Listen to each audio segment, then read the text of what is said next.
Lana is falling for Clark all over again. But it's not Clark!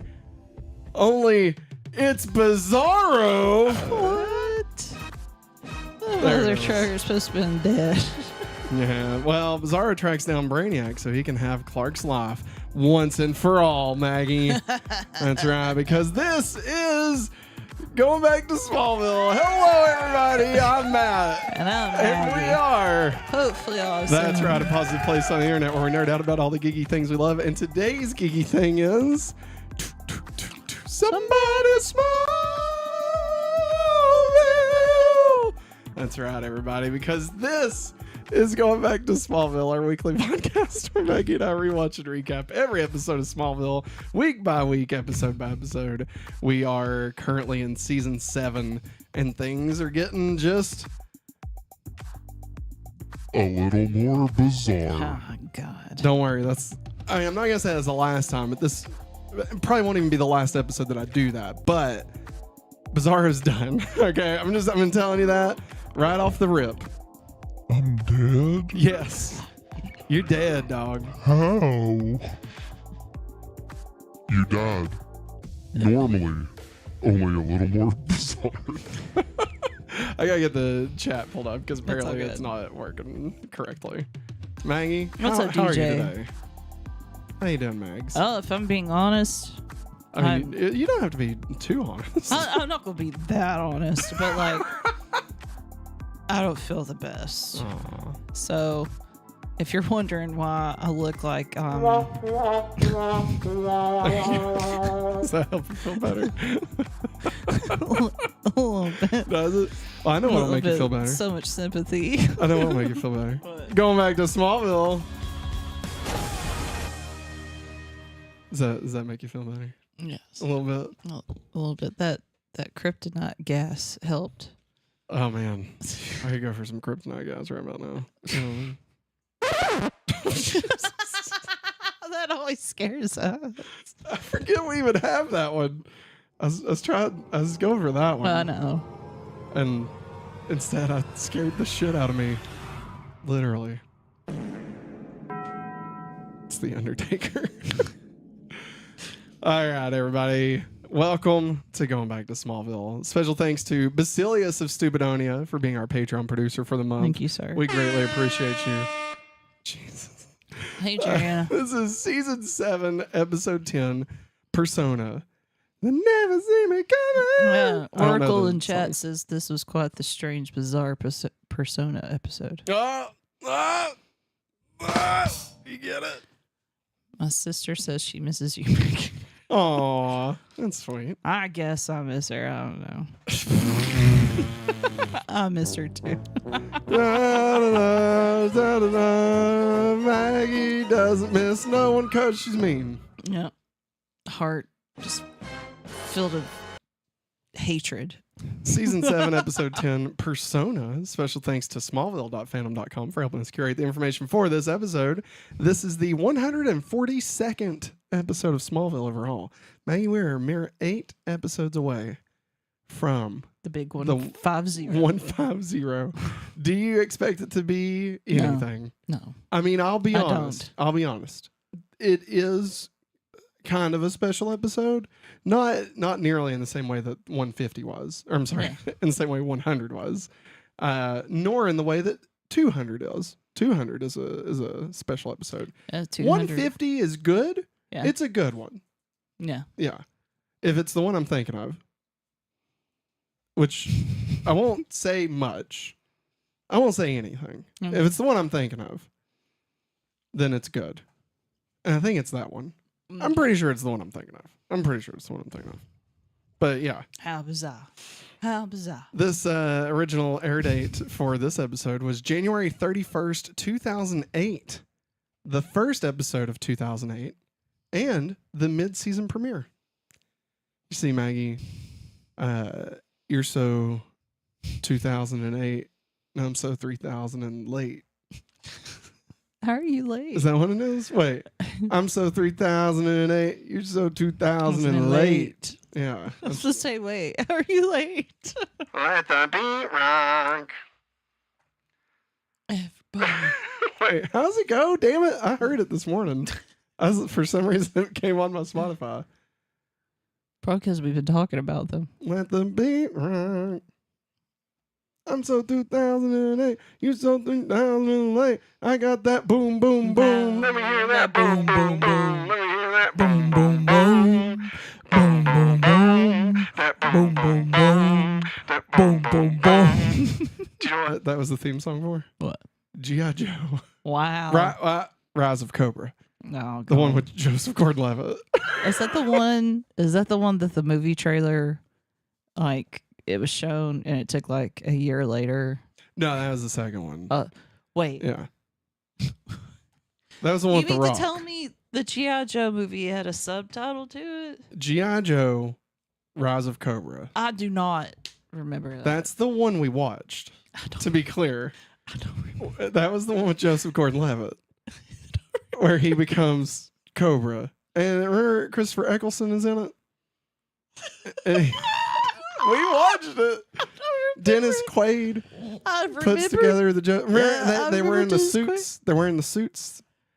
Marlon Wayans and Channing Tatum. This sounds made up. I mean, it's a real movie. I know it's Everything's real. real I about know it. it's saying it's not real. It's just that my brain does not remember watching it. Well, I know we did. Unfortunately. I know we did. And I even bought Retaliation. That was the second one for us to That's watch. the one I was And we thinking did not watch it. We didn't watch it.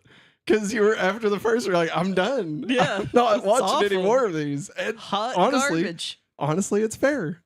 Like, because Retaliation's worse, I guess. Like, I mean, neither one's good. But, Yeah. like, Retaliation was still not good. Yeah. And instead of anything, it just has The Rock also. Like, that's the only thing and Bruce Willis, I guess. Yeah, technically. Bruce Willis, yeah. They shot all of his stuff in like a day and a half. He's like, you got me for a day and a half. That'd be $15 million. They're like, wait. And get this, Maggie. Get this. Ready? Ready? No. He's the original Joe. That's what the G.I. Joes are named after. Because Bruce Willis, he's Joe. He's the OG Joe. And Channing Tatum dies also. Orange juice. No, I got it. It's clever. It's clever, Maggie. What's up, Sailor Pandy? Good evening, Sailor Pandy. Pandemonium just came in the ring. Whoops. There. Nope. There it is.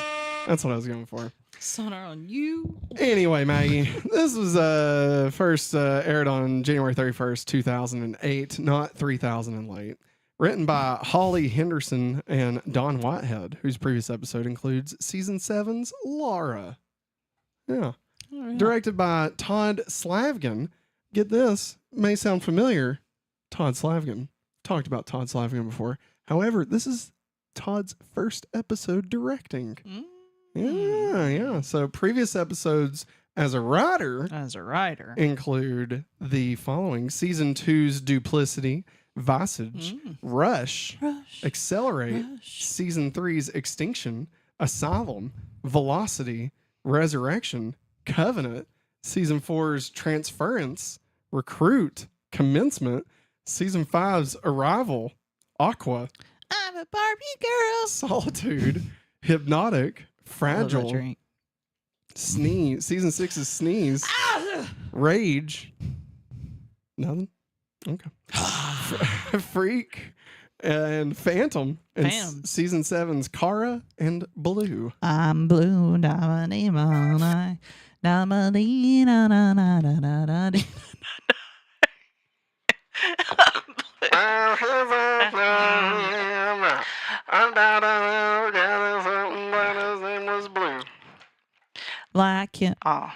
Like him, inside and outside. Blew his house with the blue little window and a blue cord. Everything he sees is just blue. Like him, inside and outside. Do you remember when Iron Man 3 started off with that song? Yes. That's great. What a time to be alive, Maggie.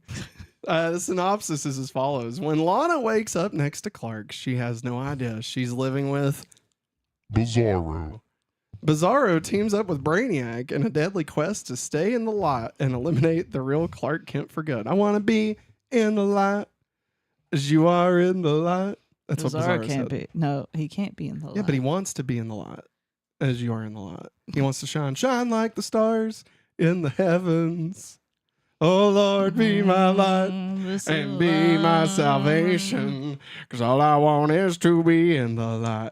All I want. Is there? It's Bizarro. It's Bizarro singing it. He's Christian, only a little more bizarre. That's the worst kind. Let's see here. Brainiac, daily quest to stay in the line and eliminate the real Clark Kent for good. As Chloe grows suspicious, the truth finally surfaces, and Clark races to track down a long-lost Kryptonian scientist, Dax-Ur, for the only thing that can stop Bizarro, blue Kryptonite. But even when Clark saves the day, can he and Lana recover from the emotional fallout of her falling for a phantom? Meanwhile, Gabriel, a.k.a. Julian, introduces himself to Lionel, who welcomes him with open arms. When Lex finds out about this, he decides to end his Julian project permanently. A little bitch. I'm going to get these labeled. I'm going to work on that. How's that going to work? It's not. It's not going to work. I just, Do I need to get my label maker from school? This is season 7, episode 10, Persona. Maggie, what do we think about this episode? This was a wacky episode. Like, just that seeing, kind of wacky? Yeah. I was happy to see James Marsters. James Masters. Because I was afraid that if Brainiac came back again, It's wacky. Wacky backy. Wacky tub backy. Talking about weed. Smoking some drugs. Are you talking about doing some drugs, Maggie? no, I'm not. I thought the song was over, but it's still going on. I was off by one round of the music. Nope. But it's still going. Gotcha. You thought I gotcha, No. but I didn't. Good job. So Anyways, wacky. I was It was afraid. wacky, huh? Yeah, I was afraid if Brainiac did come back again, that they wouldn't get James Marsters. Mm. Mhm. And I was kind of happy to see him. Pleasantly surprised. Yes. Yes. It was nice. No, I agree. Um, Real quick, I want to address something in chat. Matt ZR says, wasn't Todd Slavkin generally a co-writer for most of the episodes that he worked on? No, I don't. By no, I mean, I don't know. It just no came out before I said I don't know. No. So he probably was, but I did not look that deep into it. So thanks for calling it out, Matt ZR. Appreciate it. No, it's fine. Call him out. Don't think the Anyway. labels would do much for Matt. No, it's No. true. It's very He'd true. still like blindly not look at it. He'd just be. That's why I'm like, Shit. That was a lot. I might just do that from now on because that seemed to work pretty decent. Anyway, it was Anyways. wacky. It was wacky. It's good seeing James Marsters Yes, back. I yes, agree. I did enjoy that. Like, I think that was like my little, like, silver lining Yeah. in this episode. Yeah. And thank God, real Clark comes back. Yeah. But I mean, because I'm sorry, I hated Bizarro acting like Clark. It's just so damn obvious. Why do you hate me? I'm Bizarro. I'm like Clark. I'm only a little bit more bizarre. You can't stand in sunlight, bitch. I'm a vampire. Nah, I agree. Here's the thing. Here's the funny thing. Okay. Funny thing happened on the way to writing this episode today, Maggie. And by writing, I mean bullet pointing so we can keep track of what we're supposed to talk about. Obviously, this isn't scripted, just to be completely clear. Like, we have bullets of like things to touch on, but this is very much not scripted. It's you- all Can you imagine if we wrote this? There ain't no way. Ain't no People way. will be like, what the hell? Why the hell would we be so ADHD in writing? Anyway, listen. Here's the 'Cause thing. we're both I ADHD. originally felt like this episode was kind of the nail in the coffin of like, I'm done with Clark and Lana. I'm Yes, just done. I'm done with them too. And like, that's how, now, before we get too far, I've had a change of heart. Uh-oh. I've had a change of heart. That's Lana said that. I know. By change of heart, I mean I see it a little bit different. I have it later on in here, but I'll go ahead and bring it up. So basically, I was very down on Lana when I first watched this. Mm. Okay, like very down on Lana the first time around. Okay, back in 2008, right? And like, don't get me wrong, there's still, you know, some things about Lana, obviously, that are very frustrating. Yeah.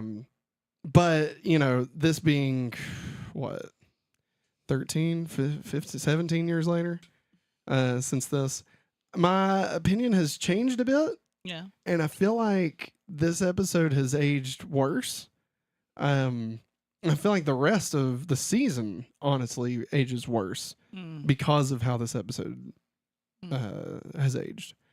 And the thing is that, you know, originally, again, I was very down on Lana. Mm-hmm. How could she be with Bizarro? Mm-hmm. Right?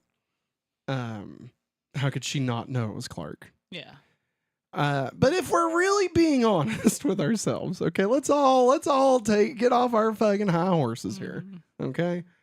If we're being honest, Bizarro, able to do everything Clark can do. Right? Superpowers. Mm-hmm. Looks exactly like him. I mean, he's straight up Tom Welling. Right? And was very understanding and caring. And like, he kind of, it's going to be hard to tiptoe around a word. So I'm not going to use the word because it's triggering, to be clear. Gotcha. Yeah. And I don't want us to get in the weeds about that topic because that is a very heavy topic. But being clear, Bizarro did R word Lana. Like, when you look at the end of the day, like, that's what happened, you know? Like, she may have been under the pretext of thinking it was Clark, but that doesn't change what Bizarro did. And, like, when you look at it through that prism, like, which I never had before, it really adjusts the way I see this whole fucking thing. Yeah. And, like, fucking poor Lana, you know? Like, I really fucking hate it for her. Like, in viewing it like that, which is wild because, again, going into this episode, even coming out of watching it, you know, with you, like, I was still back in the standard, you know, headspace of how I felt when I watched it back in 2008. But, like, now I see, like, the heaviness of what they actually put on screen, and it's really fucked up. Yeah, it is. And, like, the way that it's treated, which I don't remember the specifics about, like, what exactly happens. I know, obviously, their relationship doesn't last through the end of the season, and I've told you that. I mean, she leaves the show, so I mean, like, it's kind of obvious that would happen.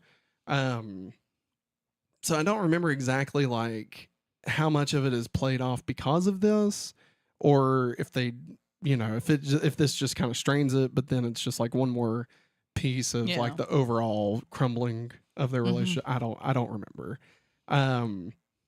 But I don't feel like they take the route of poor Lana. Like, and again, I could be wrong. Maybe I completely forgot that they did. Yeah. But I feel like that's not the direction that they go with this. They probably don't. I mean, just based off of like the end of the episode and like the way her and Clark are like in the bedroom and like you know, it seems like they're very much trying to be like, how could she not know? You know? And like poor Clark, like, yeah, you know, she didn't know it wasn't him. And like I just that sucks. That sucks. Mhm. And it's just wild that, all these years later I could have a complete 180 on this situation and like who's at fault here. Mhm. It's not Lana's fault. Like it would be very easy To pin it because on her. because it's a comic book show, because she should be able to know when something's up with Clark. And like, don't get me wrong, there were some red flags that she ignored for sure. Specifically like Chloe even bringing stuff up, but at the same time, think of everything Lana's been through in the past less than a year, with Lex, with faking her death, with, and literally everything, right? And to finally find the peace of mind that she had that she'd been dreaming of with Clark and feeling accepted, like, why wouldn't she want to believe that? She was, she was already feeling safe. Yeah, yeah. I mean, she already knew she was in a safe place. Yeah. And when Bizarro came in and said, tell me everything. I'm here for you. I've got everything. you. Yeah. She's been through just some fucked up trauma, and like it just sucks. Like as poorly as they've written Lana this year, it feels like now it feels mean. Yeah. Like it feels like whatever the writers did to Andy in season 9 of The Office, where they just completely assassinated his character. Like it feels like they're just beating the shit out of Lana. And like, I don't know if like they were mad at Kristen Crook. I don't know. Or they were just ready to get rid of that character altogether. Yeah. Or trying to put a nail in the relationship or what. But I mean, this whole thing just feels just mean. And maybe that's been a kind of a subconscious feeling I've had about season 7 of just the whole thing feels like bad vibes. Yeah. And like maybe that's one of the reasons why I just never gelled with it. Yeah. But yeah, it's just as far as an episode goes, it has all the ingredients, and I feel like it was fine. I think it was fun. Yeah. I feel like they threw a lot at the wall, and like none of it was really sticking. No. The whole Brainiac thing, as much as I agree, I loved it. Loved seeing James again. But like, what did it do? And I know ultimately it does something because of the Dax-Ur stuff. But I mean, even Dax-Ur, what did that do? Yeah. I feel like that was a waste. Like, I mean, even to bring in the original Jimmy Olsen to do it, like that was cool. But like we set up, there's this key back in like the 3rd episode of the season, and then we finally get the revelation of it, and it's like, oh, and they're dead, and that was it. The whole thing was just blue kryptonite, which we had already been introduced to. Like we already had the episode that showed us blue kryptonite. Yeah. So like, what like you think of Virgil Swan's first episode, you think of what's her name? I want to say Bridget Crosby. That's her character's name, but I can't think of Margot Kidder. Yeah. Like you think of her showing up, introducing black kryptonite and stuff, and like, it just kind of sucks that like he was like, oh, I'm a mechanic, and I wear a bracelet with blue kryptonite on it. Yeah. And now I'm dead, I guess. Like, I mean, we don't know. I have some facts on that too. And then of course, I think the biggest, we're just throwing shit away now, is Julian. Yeah. Like, what was the point? What was the point of this whole thing?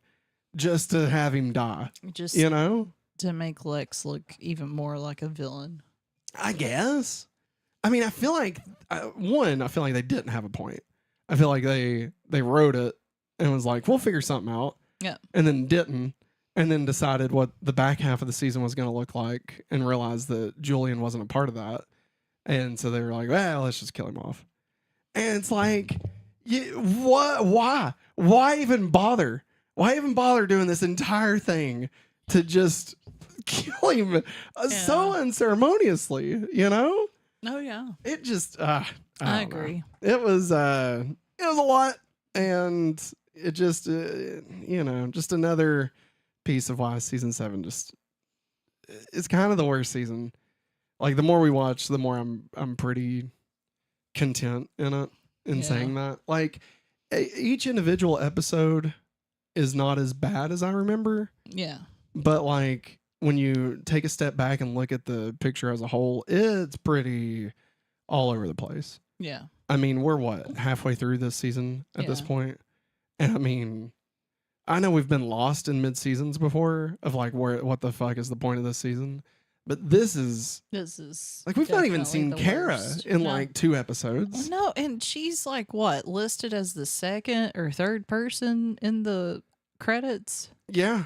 I mean, she's the cover. I know. You know? I know, that's what I'm saying. Like you have one of your mains just gone. And Bizarro's dead. I forgot to mention that. Yeah, Bizarro. He's dead. Like Maggie, he's dead. Like we'd never see Bizarro again. Okay. And this isn't one of those things where I'm telling you that and it's like, oh, secretly. No, he's gone. Okay. And like, it's just done. So like what, again, was the point? And it kind of retroactively makes like the whole Phantom search lesser in season 6. Like I enjoyed all of that. But like, you know, the whole ending of it was to get to Bizarro. And then he's 2 episodes and he's done. Yeah. And like forever, you know? And like, it's Bizarro. Yeah. Like that was, sorry, we'll get out of this segment here in just a second. But that was another piece of this that I forgot to say back at the day that really irritated me with this season specifically, but this episode specifically, the season in general, was the fact that they killed off Bizarro. Yeah. And again, you got to put your mindset in like 2007, 2008, right?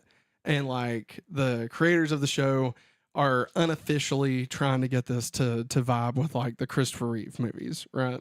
Yes. And like obviously it's not gonna make a lot of sense, right? Like it doesn't work 1-to-1, because like you know, Clark already knows Jimmy and Lois, you know, and he's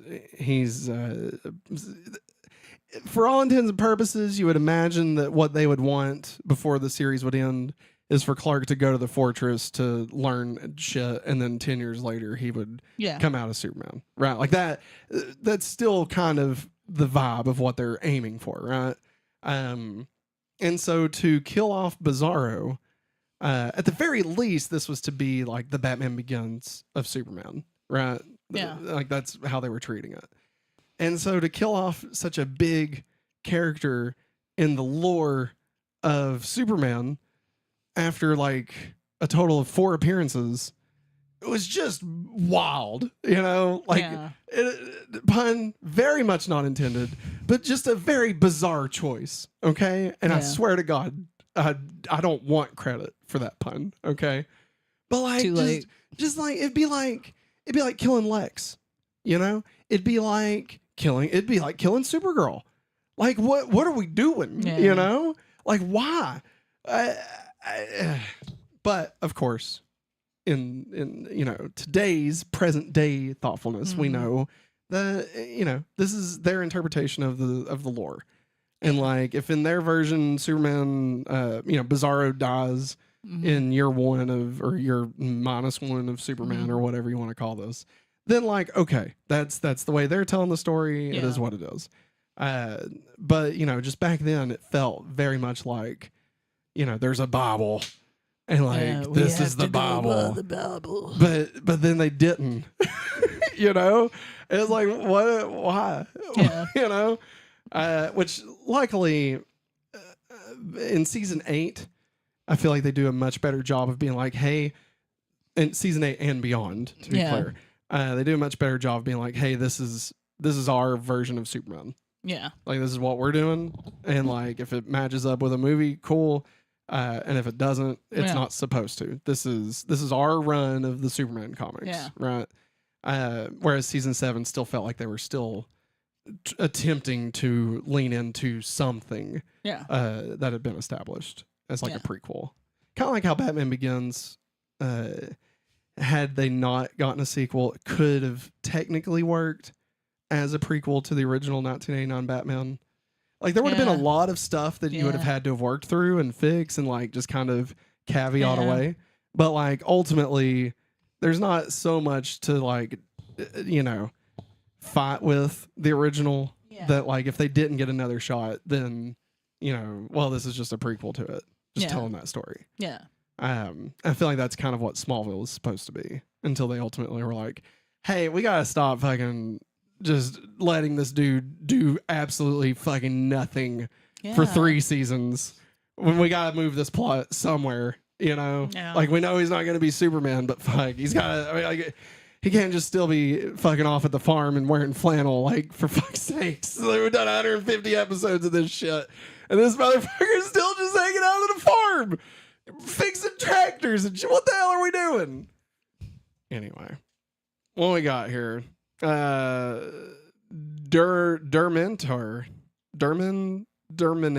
Derminator 69. Finally got there.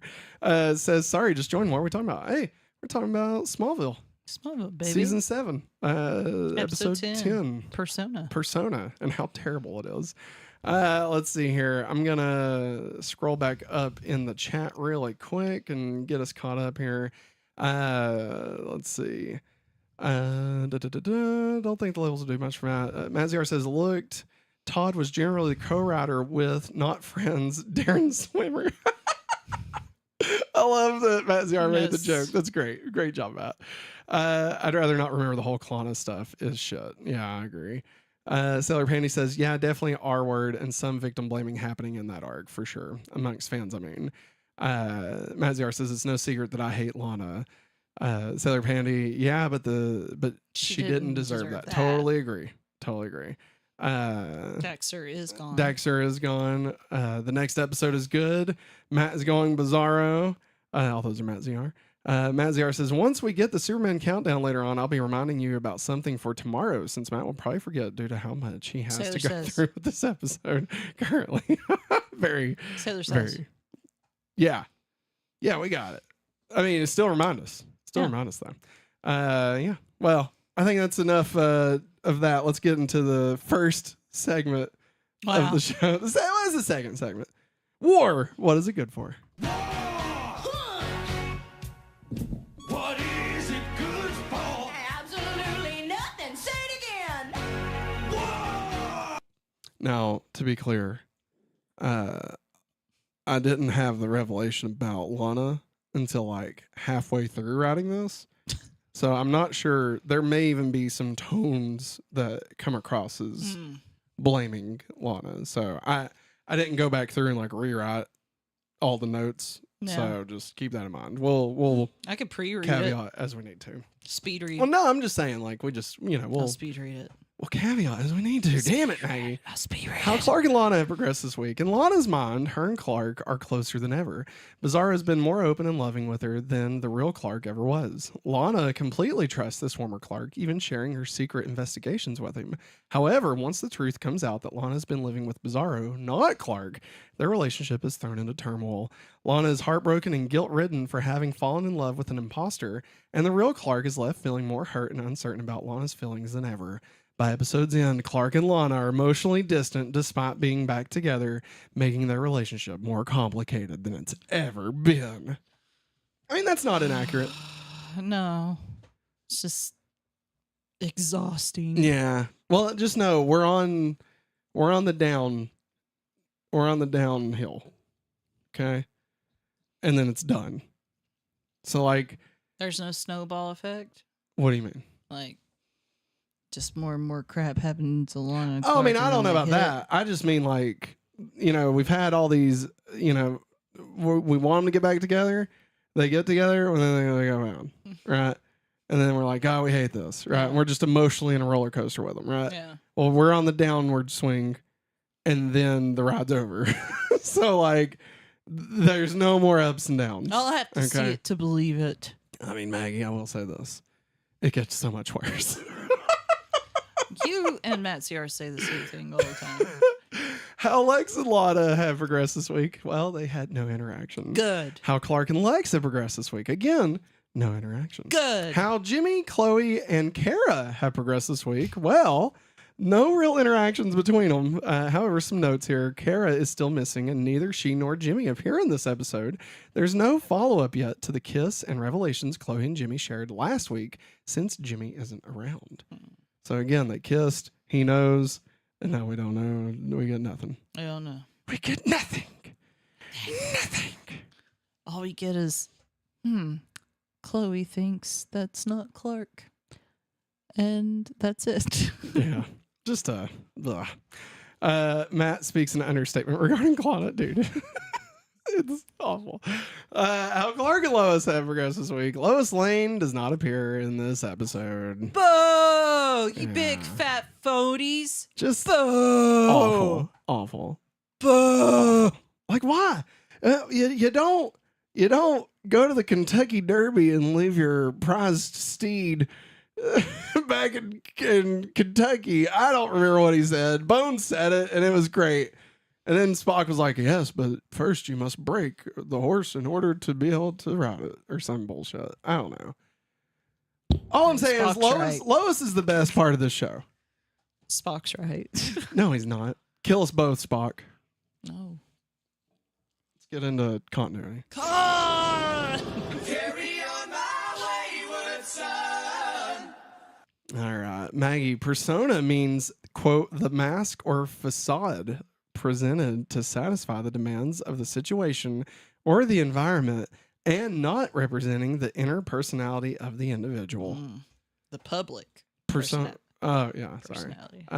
Persona 5 is a video game. Yeah. He wears a mask. And his name's the Joker, Yeah. but not that Joker. Not the Joker. It's not the It's a different one. Looks like Tuxedo Mask, kind of. Like a sassy. like a young, sexy Tuxedo Mask. Yeah. You'll never see him coming. If you know what I mean. You get it. You'll never see him coming. Or I don't get it. Intercourse. Let's see here. It is often used in plays and novels. However, Bizarro is basically playing the role of Clark Kent. Brainiac also plays a role in the episode, pretending to be Lionel. And Dax-Ur is also hiding his true identity, pretending to be a human on Earth. In a sense, Grant Gabriel is also playing the part of Julian Luther, Lex's dead brother. After Lionel witnesses Grant's death, he mourns his death by calling him Julian. And screw Lex. Yeah. Put poor old Lana They're through that not again. even trying. No, they're We'll not. get into that. We have a whole segment where we mourn. We'll get into that part. Mark McClure, who played Dax-Ur, played Jimmy Olsen in the Superman feature films. He is the 8th Superman alum to appear on Smallville and the 3rd to appear in this season. Maggie, can you name the other 2 Oh boy. of the season? Kara. Yeah. The OG. Yeah. Helen Slater. The other one's not new to this season. Terrence Stamp. Yeah, there you go. Good job. And good job knowing his name. Yeah. I remember his name. He's got such a unique tone of voice. He's got your Terrence stamp of approval. Wow. You can't see me. You can't. This is the 7th and final appearance of Grant Gabriel. He is tied with Dr. Hardin, Adam Knott, Gina, I don't know who Gina is, and Jeff Hage. I have no idea who that is, as the 10th most frequently seen reoccurring characters in the series, after Jarrell, Nancy Adams, Brainiac, Emil Hamilton, Ethan Miller, John Jones, Nell Potter, George, and Helen Bryce. Who the fuck is George? Who's George? George of the jungle. Strong as he can be. Da, da, da. That's what I... Watch out for that tree. Watch out for the... Hey, ooh, tree. Yeah, the presidents of the United States of America sang that in the movie. Yeah, it was the original theme song. Also. Yeah. Okay. Yeah. Just making sure. I'll watch Hey, the OG cartoon. Pretty damn good. All right. I'm proud of you. This is technically a spoiler, but only in that this is referenced in a future episode. Okay. Okay. So what I'm about to tell you is technically we don't know, but it's treated, in my opinion, as if we're supposed to have known this. So Maggie, what was Jor-El doing to Clark? Do you have any idea? Because I'll be honest, I had no idea, especially at the time of airing. I know, like, Clark was like froze, Yes. but was it like what they did in Superman? Like he's learning stuff. No, remember that's the thing he's supposed to do that he keeps pushing off.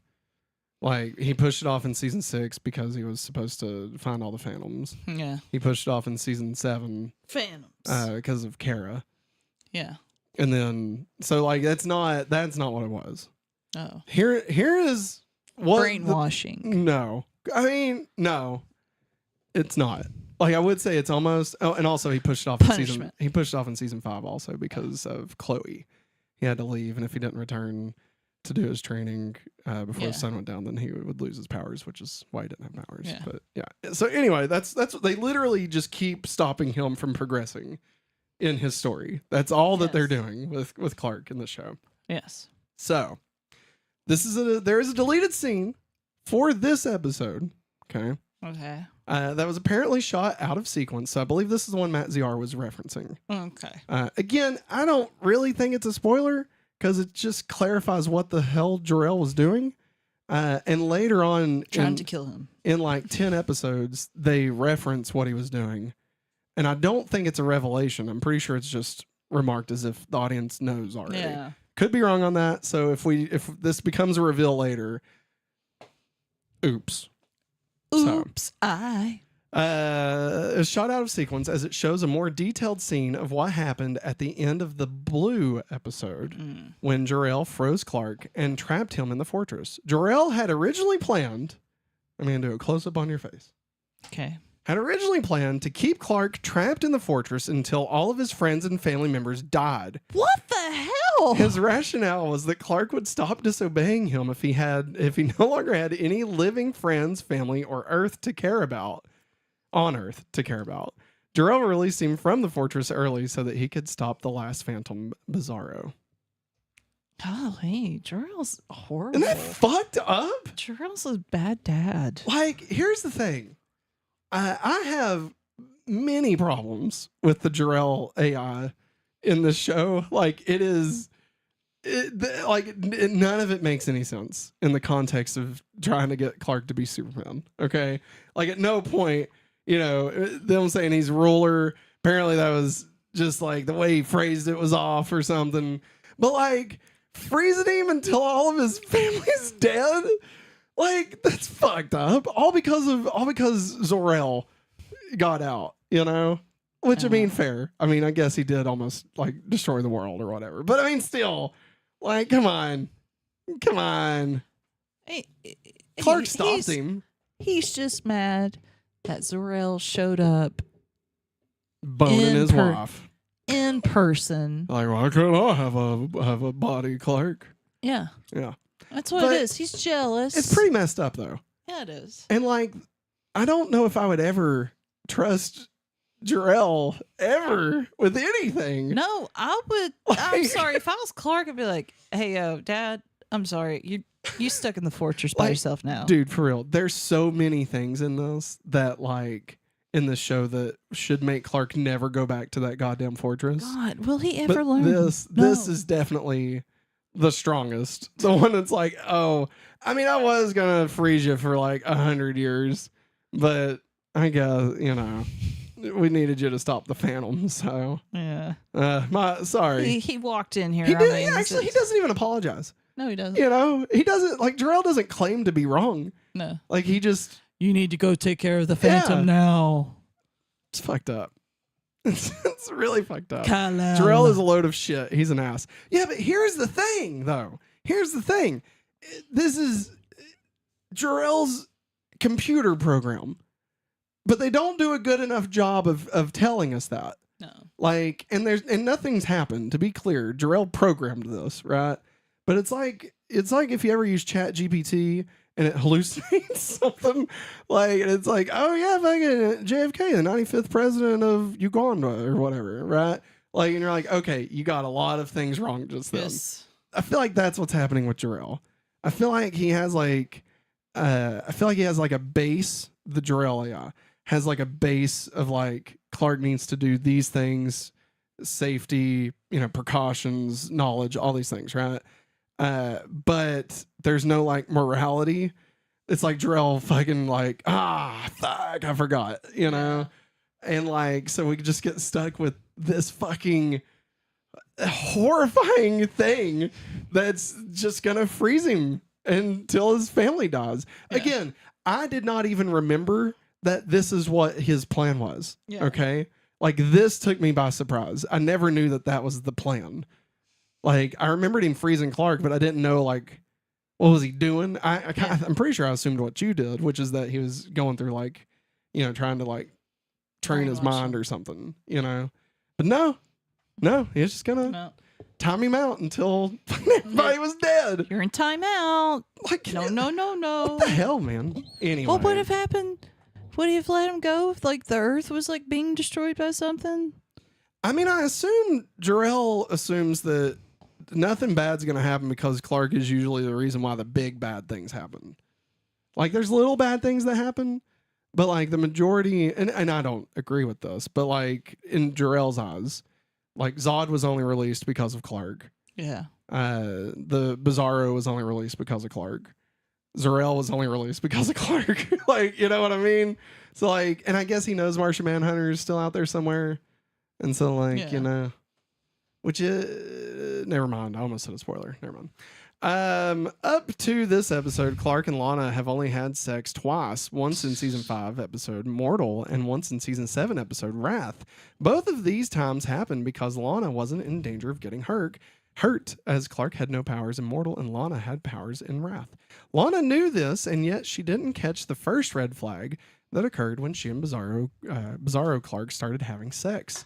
The second red flag also occurred in the episode when Bizarro Clark said he would fly Lana to Paris for breakfast. She caught the part about him flying, but couldn't put the mystery together.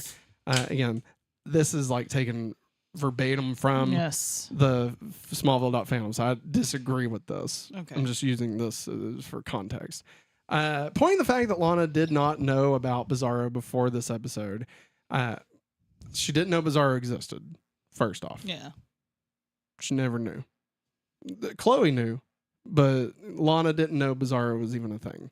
She didn't know Clark had a doppelganger. Okay. So that's, number one. And that she still had to recover from a difficult moment of her life rather than attribute this to the fact that Lana did not know Clark well is more than anything else that Lana is a gullible character, helped by the fact, as she says to Chloe, that Clark never really opened up to her. When Bizarro did, she just wanted to believe that Clark finally let her in.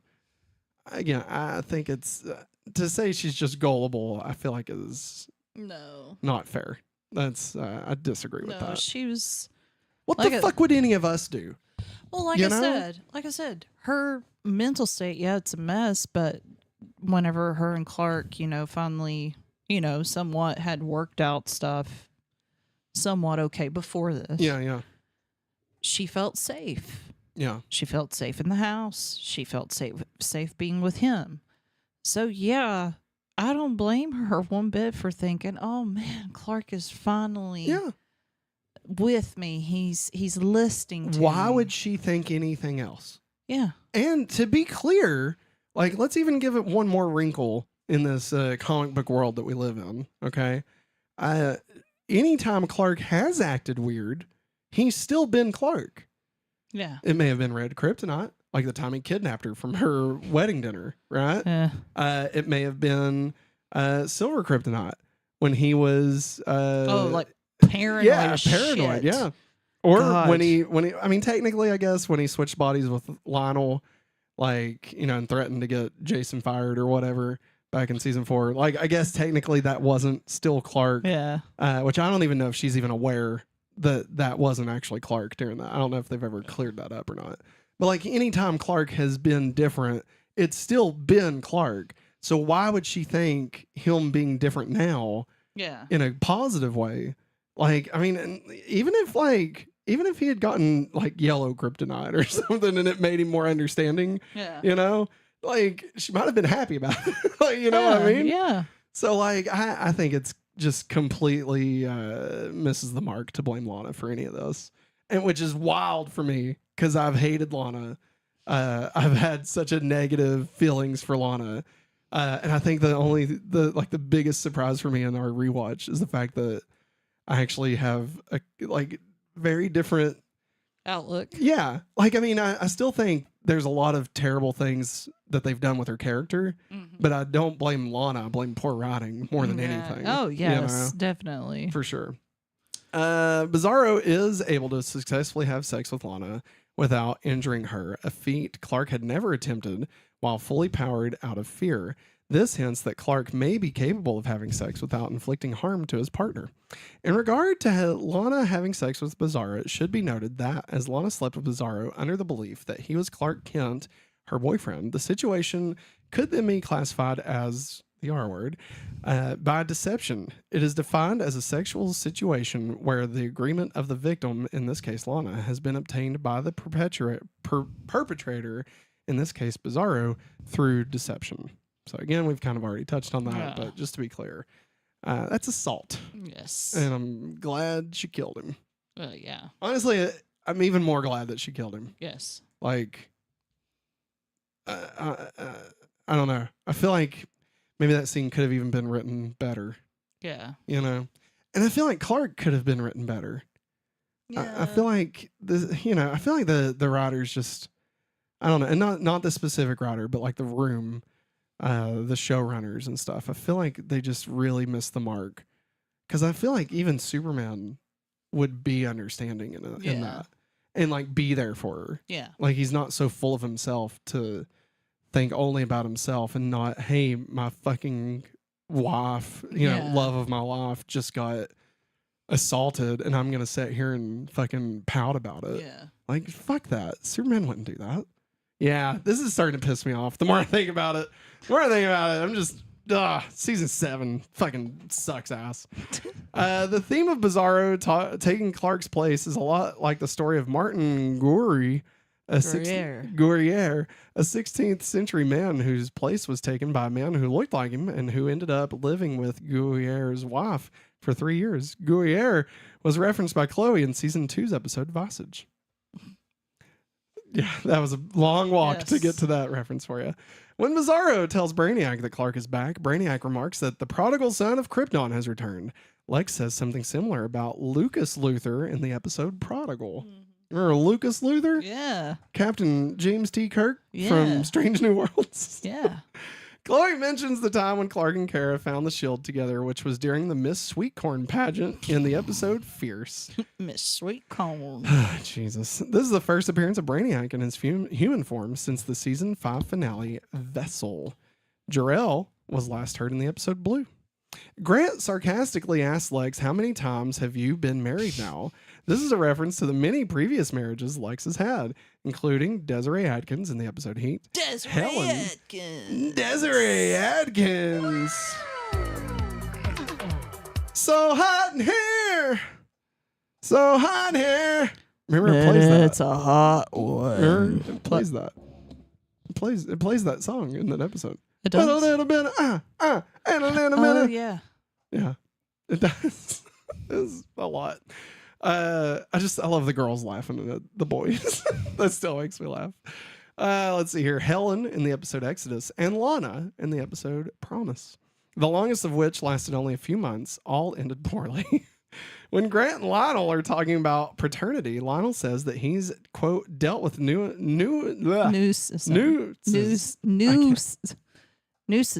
There you go. Like this before, this may be a reference to Lucas Luthor in the episode Prodigal. When Bizarro goes to see Brainiac, he said, I'm the new and improved version, similar to what Clark said to a little girl in the episode Lexmas when she asked if he was Santa Claus. He should have said, I'm Clark, just a little more bizarre. Ho, ho, ho. I'm Santa Bizarro. That, you ruined it. You ruined it. When Lana opens the curtains at the beginning of the episode, causing the sun to shine through, Bizarro Clark's face appears the way it has in the previous episodes. he's been exposed to sunlight in the episode Phantom, Bizarro, and Gemini. Looks like shards of steel cut into certain shapes stuck onto his head. However, his shoulders look more like the comics Bizarro with no cuts or cracks in it. However, in the episode Bizarro, when there's so many lines There's there. a lot. When he is punching Clark before being sent skyward with Clark's uppercut, his hand looks more like his face and his shoulders do in this episode. Basically, they changed the way he looks. In this episode, his face is still kind of blocky, but his skin is more just like gray. Whereas in other episodes, anytime they've shown the rest of his body, everything has looked blocky like his face. That's it. That's all it's trying to say. But they just decided to take a goddamn walk around, the continental United States to get there. Fucking bastards. In the episode Bizarro, when Lois and Bizarro first met, Bizarro ended the talk, maybe next time, Bizarro Clark. And wait. Oh, sorry. The quote ended with maybe next time. Then the next sentence, Bizarro Clark and Lois never met again. For the best. Because again, he's dead. Yeah. And Bizarro is never referenced. I mean, he might be referenced. I don't know if they never reference him, but he's never in it ever again. Yeah. Ever. Ever. Never. This episode marks the 66th appearance of Clark's red jacket and blue shirt outfit, one that he wears frequently throughout the series.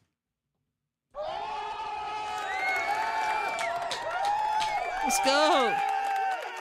Can't wait for 69, dude.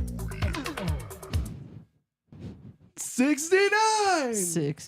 69. Welcome to the party, pal. Maggie's asleep. I'm sorry, everybody. I'm trying. I'm I tried shocked. so hard. You've not been asleep for any of these. I know. I think where the heat wave, I think the heat got to me today. So, I gotcha. so I'm trying my You're fried good. brain. We have been going for like an hour, so no worries. So everybody, this is Dax-Ur. Oh, that's Jimmy. Oh, whoops, sorry. That's Jimmy. Dax-Ur was a Kryptonian scientist whose work led to the creation of the Brain Interactive Construct, aka Brainiac. While he was clearly harmed by Brainiac's download of information, it is unclear whether it killed him or not, since he was never shown or mentioned again. He's alive. We never see him again, Maggie. To He's be alive. clear, this is it. He's done. We never get any more info or anything. Okay. And I'm not lying. I know you're not. This I can is- tell you're not. Yes. Why? Why did they do any of this? Why did 'Cause they they're do this? stupid. Like, they didn't even have to break Brainiac. They didn't have a plan. It's not like at some point they were like, oh, he needs. They spent all you their know. budget to pay off James Marsters. Are you here? I'm here. All right. I'm mostly putting it on. Maggie, Matt. now that we've talked about Dax-Ur, it's time to remember all those that we lost. We're all gonna die.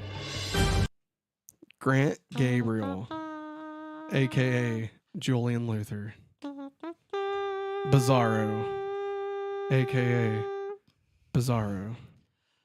This is the last appearance of both Michael Cassidy as Grant Gabriel and Tom Welling as Bizarro.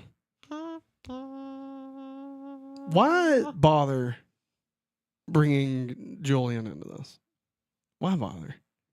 Like I told you, to make Lex look like more of a villain.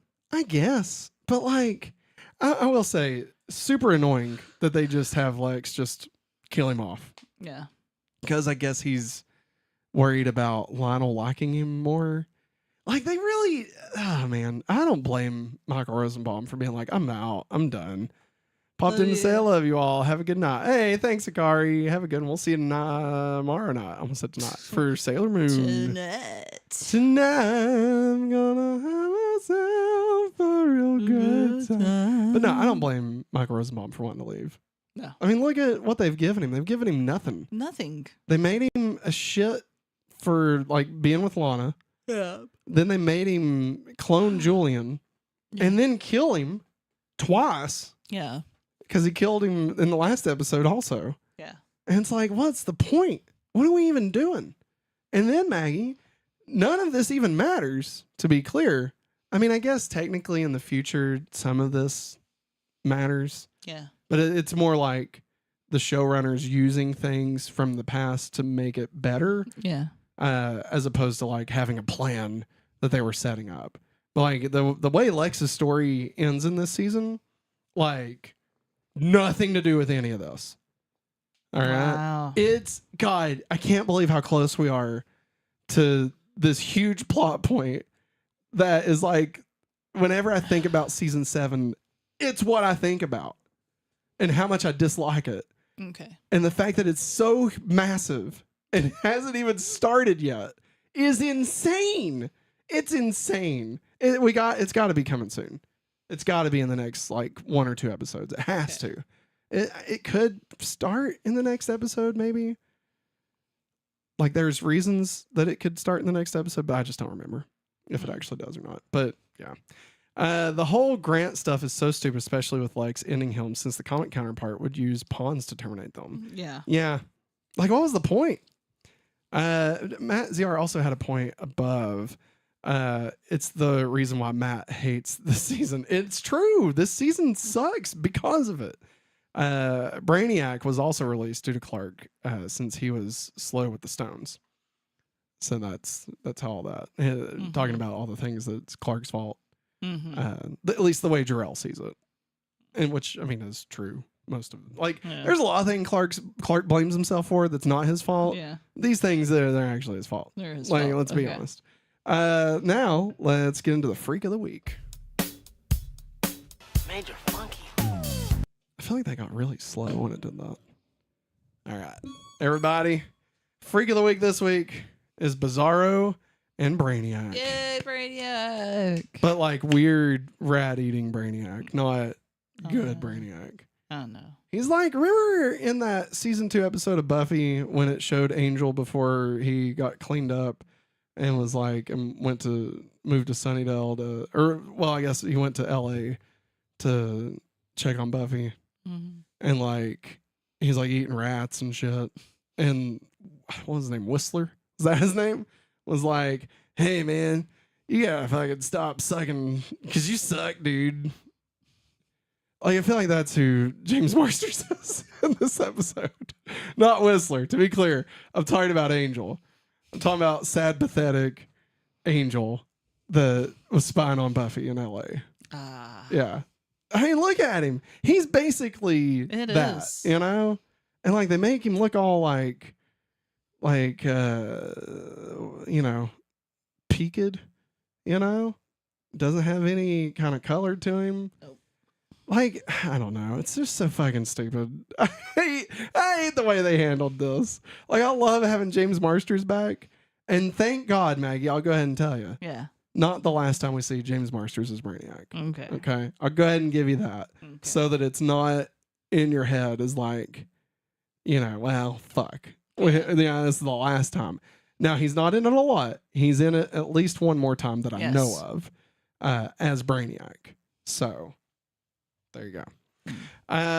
Let's see here. So, we've got Bizarro and Brainiac. And the current ranking so far. We got number 1, CK. Number 2, Kara. Number 3, Bizarro. Number 4, Lara and Zor-El. Number 5, Old Julian. Number 6, Super Lana. Number 7, Ben, the super fan from Warrior Angel. Number 8, The Weather Girls. Number 9, Agent Carter. Maggie, where would you like to put Bizarro and Brainiac? I'm trying to wake up. I'm trying. Because I don't want you to regret know. where you put him I know. I'm when aware. you're asleep. I'm aware. I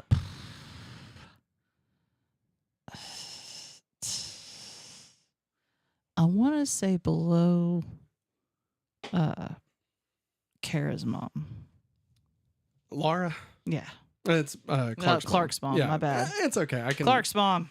I mean, she was Kara, so Yeah. like I can see how you get there. Yeah. Like, I want to give him bonus points for Brainiac, but like, he didn't do anything. The most he did was pretend to be Lionel. Yeah. That's like the most he did in this episode. Yeah. Just a waste. He's not at full power yet. Honestly, it pisses me off so much. I kind of want to put him at the bottom, just because of how much of a waste all of this was, you know. But like, I don't want to blame them for the writers being terrible. So, I'll agree. I'll go with you. The new number 5, will be Bizarro and Brainiac. Bizarro. I almost didn't put Brainiac on here, and I was like, I have to. Mm-hmm. Like, if I don't, then it's just Bizarro again. And it's like, why would I bother?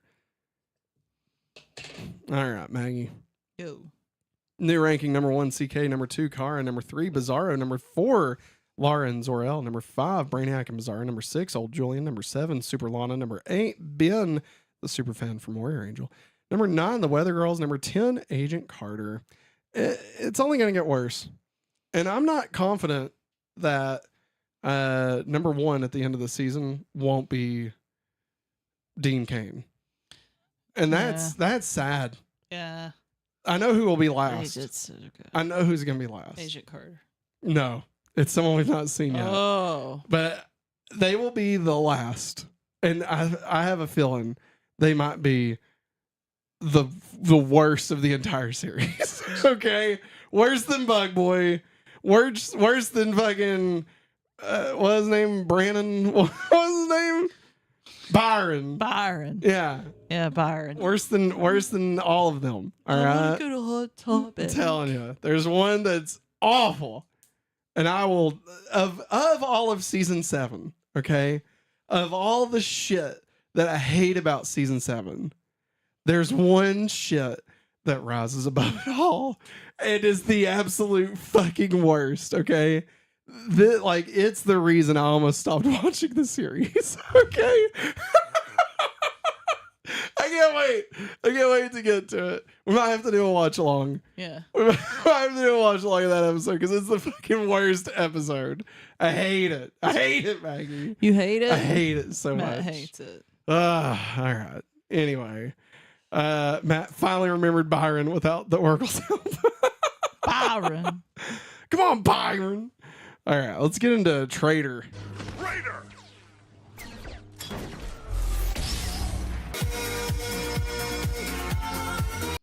All right. Mm-hmm. As was Nope, I've lost it. There we go. As was revealed in the previous episode, Bizarro has been pretending to be Clark for weeks and tricking Lana into a relationship with him. Brainiac pretends to be Lionel so he can play Bizarro and Clark off of one another and locate Dax-Ur. Lex also turns on Grant Gabriel and has him killed once he makes contact with Lionel. Just lots of treacherous acts. Lots of star screams around here, you know?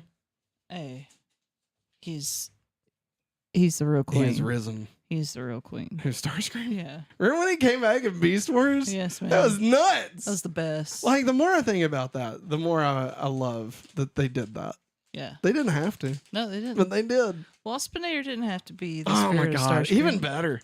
Even better. The fact didn't that have to be. not only did we get the ghost of Starscream, but the fact that he possessed Waspinator. Like, it's like, man, they were ahead of their time. And I bet Megatron's like, oh god, that fuck is back again. Yes.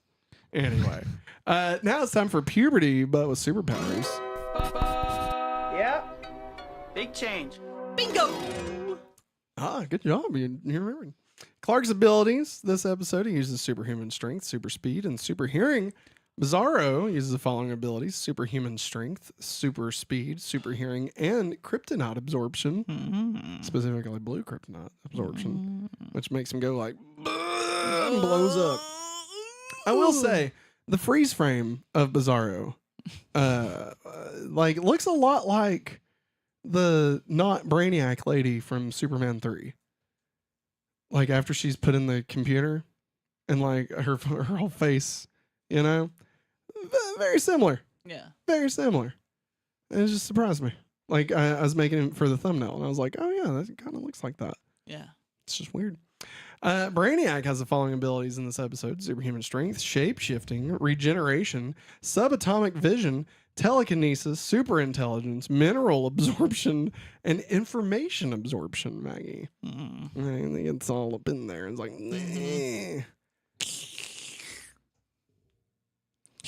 okay, no flats, no tides. Did they break the rule this week? No. No. No. No, they didn't. No. I don't even recall if Bizarro flew. I think he did into the fortress. Yeah, because he had that cloud effect behind him. We're like, what the fuck? Why does he look like a fucking diesel truck just pulled into the fortress? Like, what the fuck? I don't understand. I mean, Hey, Jor-El.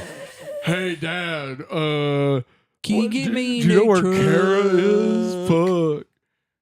Get out of here, Phantom. Hey, fuck you. You're not my real dad. Phantom. Fuck you, Jor-El. Hey, fuck you. You're not my real Jor-El. I'm not your son. I don't know what I'm going for with that. Anything else I should say? No. All right. Let's get into drugs. What's OxyContin? Well, Maggie, blue What is- kryptonite. What is it? What is Oxycontin? No. Oh, blue kryptonite? Yes. Oh. Blue kryptonite is brought back again, but this time it is revealed that blue kryptonite will actually destroy Bizarro because it will overpower him until he physically can't hold the power anymore and explode. I kind of hate this, if I'm being honest. I feel like they were like, what if we use blue kryptonite because we already have the assets for it? Yeah. Like, we've already explained blue kryptonite. What if we just use that again? Let's just use it. Yeah. Like, I don't know. I don't know. I'm just down on this whole thing. Like, I can tell. It's not great. And I mean, it's not even like blue kryptonite is known for being like Bizarro's weakness, you know? Like, it's not even that. Like, so it's, I don't know. I just don't like it. Like, does it make sense, like, mechanically? Sure. Like, they had the asset, they decided to reuse it, and they worked it to where it made sense. Okay, good for them. But, like, it's still, I don't like it. Yeah. You know? Yeah. I'm not saying that it shouldn't have been kryptonite. I mean, I don't know. Fucking punch him into the sun or some shit. I don't know. Something. Go away. Anyway. Now it's time for That's Just Prom. Well, that's just prime. We got Bizarro and Brainiac. Which one you want to be? I'll be Brainiac. All right. I'm sorry. Are you telling me the truth? Lying to you would be like lying to a mollusk. There's no point.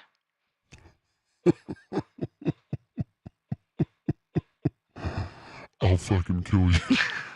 I'll kill you. If I don't kill you first. Now we got Lionel and Lex. I'll be Lionel. You want to be Lionel or Lex? I want to be Lionel. You always go for Lex. I mean, you could be Lionel. Be Lionel. Do you want a voice? No. That should have been Brainiac. Whoops. James is so perfect as Brainiac. It's true. Do you believe you have the right to recycle your dead brother as if he was some part of some sick vanity project? Well, I only did what you never had the guts to do. What you've done is depraved. You disgust me. You're telling me you wouldn't want to see Julian again? To look in the eyes of the son you lost? It's you I've lost. It's you I've lost. Fuck you, Dad. You have no idea what I'm capable of. Oh, is that from Superman? Smallville. I can't wait to I'm watch. the villain of the story. I am the villain of the story. My name is Oliver Queen, and after 6 years, 1,000 years, I'm free. Time to conquer Earth. Alpha, Radius escaped. Recruiting 2 young teenagers with attitude. Alpha. Ay, ay, ay, ay, ay. Sip on. We're done. Wow. It's all the kids that are laughing. The fuck? Go to bed. Go bed. You're scaring Okay, me. I could go bed. It's time for DCU References, part of your universe. You just don't know yet. You become part of a bigger universe. You just don't know it yet. I need to Hear fix. you. Sorry. I'm sorry. I stepped on you. I'm sorry. How dare you? You did great. Okay, what's up? I need to fix that. We have a new DC logo. I can actually use the Oh, good yeah. one now. Yeah, the good one. Yeah. Like we have the footage and everything. Yeah. It just hit me. It's okay. Like after all this time, it just hit me It's that we okay, have man. that. Ah, shit. Matt cracks me up when he mixes those two on purpose. What? Oh, Power the Rangers, green. Yeah, green yeah. When Bizarro tells Brainiac that Clark is back, Brainiac remarks that the prodigal son of Krypton has returned. Of course, we mentioned this earlier, but Maggie, this is also used in Superman the Animated Series by Darkseid, as he taunts Superman for being brainwashed into thinking he is Darkseid's son and has returned for revenge. That shit. Did you know that? I think that's the season finale, the series finale of Superman the Animated Series. I didn't Is know he's taken control, or well, he's brainwashed into being like Darkseid's thing, and so like he comes to Earth, and he's like evil Superman, and that was actually a reason why they were, why they hesitated to make Superman, spoiler alert, the bad guy in the Batman Beyond series finale. I believe it was the series finale. It was in the last season. I just don't remember if it actually was the series finale or if it was just one of the last episodes. But where they have the Justice League in the future, and like Superman is one of them, and it turns out that he's actually being controlled by Starro. Yeah. Yeah. Yeah. That whole thing. Yeah. And you know, they did not get Tim Daly to return to do the voice of Superman in that. They could have, and they wanted to, but they decided to get the guy that played Jor-El in Superman the Animated Series to voice the future Superman, just as a way to make him sound older. Ah. Yeah. I like that. I thought it was cool. I like his outfit. Yeah. Like I've always liked that suit. It's like it's kind of like his black suit, but it's got a bit more of like the white, and like it's more than just the shield, and it's like his shoulders and stuff. Yeah. I've always liked that. It's cool. Cool. And that actually led them to making the Justice League series. Oh, okay. They had like never done a full on Justice League story until Yeah. Batman Beyond. So in order to pay back Batman Beyond, that's why in the Justice League Unlimited, I think it was Unlimited, they do a couple episodes where they, you know, they actually go to Batman Beyond. Yeah. With all the time travel shenanigans, which is really cool. And then they also do like a prologue where like it shows like what the fuck happened with Batman Beyond, because it never got like a full on like, you know, series finale. Yeah. That like summed everything up. And that's where we found out that, which I don't like this. I don't count it as canon. I probably should, because it is, but like I don't want to. But that's where we found out Terry's actually a clone of Bruce. What the fuck? Yeah, because I don't like that. I know, right? Like it kind of ruins it, right? Yeah. Because it was all put in place by fuck, I can't think of her name, from Suicide Squad. No, the one that runs it. I want to say Amanda Waller? Amanda Waller, yeah. Wow. All put in place by her. But I think it was for Argus in Batman Beyond. Well, Justice League. It's a whole thing. There's this channel on YouTube called the DC Watchtower. And like that's where I learned pretty much all of this, because I didn't watch it. Like not all of it, but where I learned like this post world thing. Yeah, it's bizarre. Yeah, I'm not a fan of it. And like they even make him look more like Bruce, because it's several years after the end of the series, so he's like more bulkier, and they've like squared his jaw. Yeah, it sucks, Terry man. doesn't have a square jaw. I know, but like they still got Eric Matthews to voice him and everything. Like it, I don't like it. I do not care for it. I much prefer ending the. Not that this would even be the best place to end it, because I think it takes place during season 2 at some point. I think watch the whole series of Batman Beyond and then end with the Return of the Joker movie, and call it a day. I think that's the best way to watch it, in my opinion. That's just my opinion. That's just one man's opinion, you know? Like a butthole. Like a butthole. Matt's got a butthole. It was more like a 2-part penultimate in Batman Beyond. So before last episode. Gotcha. Right on. Let's see here. This episode features the apparent death of Bizarro. However, there have always been multiple Bizarros in the comics. Okay, take it down a notch, guy. Making it possible that another will be created in the future, with the one on the show never actually being referred to as Bizarro. Everyone just calls him the Phantom or Bizarro Clark. Yeah. With nobody, he never actually has the name Bizarro. Fams. Yeah, bullshit. Affleck was the bomb in Fams. Yes. Superboy 68 from October 1958, set during Clark Kent's teenage years, saw the creation of the original Bizarro, who was destroyed in the same issue. Action Comics number 254, July 1959, set years later when Clark Kent is an adult and has become Superman, saw the creation of the second Bizarro, the more familiar version. In fact, the same issue featured the creation of the third Bizarro, who was killed not long after. Furthermore, Action Comics number 263 from April 1960 introduced Hetreia, which is Earth spelled backwards, also called Bizarro World, an entire planet of Bizarros, some duplicates of Superman, some duplicates of other people like Lois Lane. So, that's weird. To say that they killed off the only Bizarro is not technically true. But let's be honest, if they brought back a Bizarro, but it was a different Bizarro, it would be stupid. Like, especially if they were trying to act like it was a different Bizarro. You know? Yeah. Like, what a... No. Bad. It's just it's wasteful. It's wasteful. Bad. It's stupid. Let's see here. Dax-Ur was played by Mark McClure, who played Jimmy Olsen in 4 Superman movies, as well as 1984 Supergirl, which we watched, and it was bad. Dax-Ur's name is very similar in the name of Jax-Ur. So this is a J instead of a D. Jax-Ur first appeared in Adventure Comics number 289 from October 1961. He was a Kryptonian scientist who was sent to the Found Zone for destroying Wegthor, one of Krypton's moons, killing 500 Kryptonians in the process. Years later, Jax-Ur escaped the Phantom Zone and caused problems for Superman. Possible reference?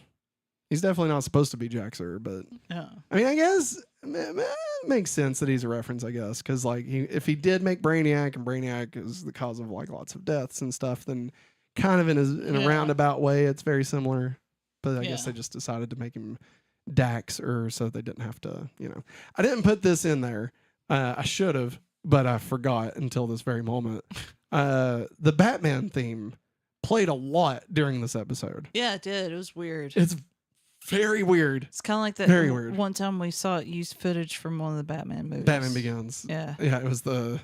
But like, why? Oh, what is that place called? Suicide Slums. The Slums? Yeah. No, well, in Smallville, that's what it's called. Right? Yeah. But what's it called in Batman Begins? I can't remember, man. I want to say the Glades, and that's not right. It doesn't matter. But anyway, yeah, Batman theme played a lot, mainly for Bizarro. And I theorized, and like they didn't even credit it or anything, so I guess it just sounds like it more than it's an actual usage. But like, I guess they were trying to go for like an anti-Superman theme, and thought that the best way to do that would be Batman, which is just doesn't work on any level. It more just very much took me out of it. Yeah, it took Maggie out of it too. Took me out. Put her to sleep. I'm sorry. Apologies. Matt ZR says, not only was Supergirl bad, it was horrible. So, fair enough. It was pretty bad. It was bad. It was probably the worst superhero movie I've ever seen. Now it's time for the Talon Mix. Remy Zero! Hey, I like these guys. Yeah. Remy Zero! I love you. Shut up, Pete. I said I love you right when you started saying I that. know. We got tonight's episode of Smallville featured music by Interpol called Pioneer to the Falls. You can download it now by going to cw.com/iTunes. And you can check it out with all of your friends. 99 cents a song. You can also get this as beautiful. That's true. You can also go to Starbucks and get your free download. couldn't think of it. Fuck. I had a song and it was gonna be awful. And I can't think of it. All of me loves all of you. For some reason, that's what I went with. That's a little bit too late. For Starbucks. Yeah. Like, that's what I was going for. Yeah. There was a song that I got from Starbucks, and it sounded like that. But I think it was Josh Groban. Yeah, it probably was. Anyway, it's time for the countdown. It's time for the countdown to Superman. We only got 2 weeks to save the world. Superman hits theaters. He returns to cinemas in a mere 2 weeks, Maggie. Are you excited? All Yes, the single ladies. All the single ladies. Is that what she was doing? Yeah. Put your hands up. Up in the club. Just woke up. Wow. While we were in Target. While we were in Target over Sunday. the weekend, we found some Superman swag that we wanted to show off. So, first off, we got this Funko Pop of Superman. You'll note that he's in his black suit. Got a beard. And a beard. Maggie, if you had to guess the story of this Superman. Is it like Kingdom Come? It is not Kingdom Come. Kingdom Come, best known for having a logo similar to the movie's logo. But it's black. My bad. Yeah. No, you're fine. So not only that, but this is actually this is going to be complicated. Okay. But this is the original Superman. Kind of. This is the post-crisis Superman, pre-New 52 Superman. Okay? Okay.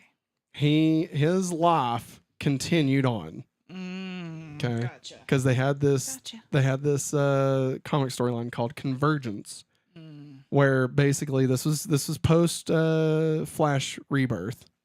Or not Flash Rebirth, but Flashpoint. Yeah. Okay. That birthed the New 52.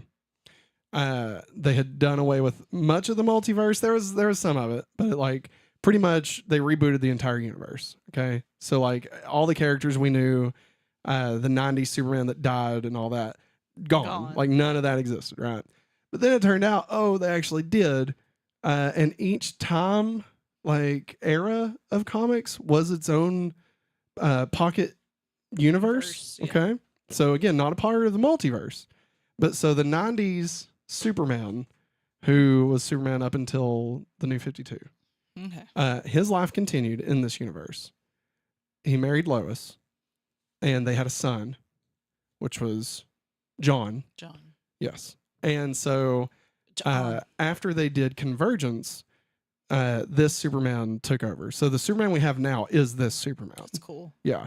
And so at the time he had a beard and was wearing his black suit, very much inspired by, when he died. So it's supposed to tie you to all that. Yeah. So, and then there was a whole thing where like the New 52 Superman was actually just a piece of Superman. And like, so they ended up like merging them. They did more of like not really a dance, not really like what's it called? The dance, the fusion. Not really that as much as it's like Piccolo absorbs Kami. It's more like that. And so like the whole thing with like Wonder Woman dating and stuff, like none of that happened. Oh, okay. Yeah. And that all that's from the DC Rebirth, I believe, is when all that happened. So cool. There you go. That's who that is. Then we also got, speaking of Superman, Little people. Again, we got some references here. That's the classic Superman. Just your classic one. Then we got post death of Superman. I love that he has his long hair. Yes. Do you remember why Superman wears a black suit in Death of Superman? Like after he dies, there is technically a purpose for it. There's no hope. No, that's not it. It's a sun suit. It absorbs solar radiation better. Oh. Because even though he's returned, he doesn't have any powers. Yeah. And like one of the first big splashes, it's terrible. I fucking hate the Reign of Superman comics. One of the first splashes of him post-death is him in this suit, and he's got guns like all over him, and it's terrible. No, they mostly did it just to get everybody pissed off. I think they did it to try and make Superman cool, which sucked. God, he looked like fucking Cable. Like if Cable and the Punisher fucked. Like that's what this Superman was. Then of course Kingdom Come Superman we brought up. This is the older Kingdom Come. Very good storyline. Just very complicated. And then Superman Blue. I'm not getting into it. Okay, I'm that's not. fine. There's too much. It's fine. There's so much that I don't even know all of it. But what I will say is I find it unfair that Superman Red never gets any love because Superman Blue gets all the love. And like they're one and the same. All right, they're two sides of the same coin, Maggie. Like they literally were both out at the same time. But it's like anytime they reference it, that timeline, like that era of Superman, it's always Superman Blue that gets the love. Where's Superman Red? Like they both suck. To be clear, I hate it. But yeah, Superman Blue. I like Kingdom Come Superman. Yeah, I mean, Kingdom Come Superman's like easily the best, and obviously that's what they based Brandon Routh's design on. The Crisis on Infinite Earths crossover from the Arrowverse. I mean, the classic one too is cute. Yeah, and I will say what I like about the classic version in this. Yeah, like they made it like it's drawn in the comics. Yeah. So like it's got like special highlights to make it look cell shaded. Yeah. So I really dig that. So anyway, we got that. And lastly, Target exclusive, specifically for the Superman movie. Bullseye as Superman / Crypto. I love it. I love this so much. It's great. On the spot rescue, up and away, Pop Bullseye dressed as Superman takes flight, add a twist of the new adventures to your Funko collection with Target's official spokes pup. There it is. Yeah. Superman, only in theaters in 2 weeks. Can't wait. Who the fuck is Baby Joey? Yeah. Let us know Taylor in the Payne chat. says I love him. Even the popcorn in Target. It's true. It's true. Matt beat me to the Brandon Routh comment. Hey! Don't. I just hate that we had to bring up goddamn Crisis on Infinite Earths. Fuck. Just fucking shit. That's the art. I won't forget it.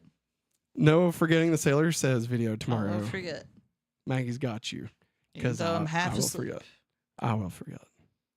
I'll write it on the fridge. Oh, yeah, there you go. Put it in the tacos tomorrow night. Okay. Next time on Smallville. Next time, Gadget. Next time. All right, Maggie, you ready for this? It's not going to give it away. I really thought the title would give it away. And now that I'm remembering the title, it's like, oh, hell no. Because this is one of those times Maggie was not allowed to see the thumbnail for the next episode because it gives something away. So couldn't see it.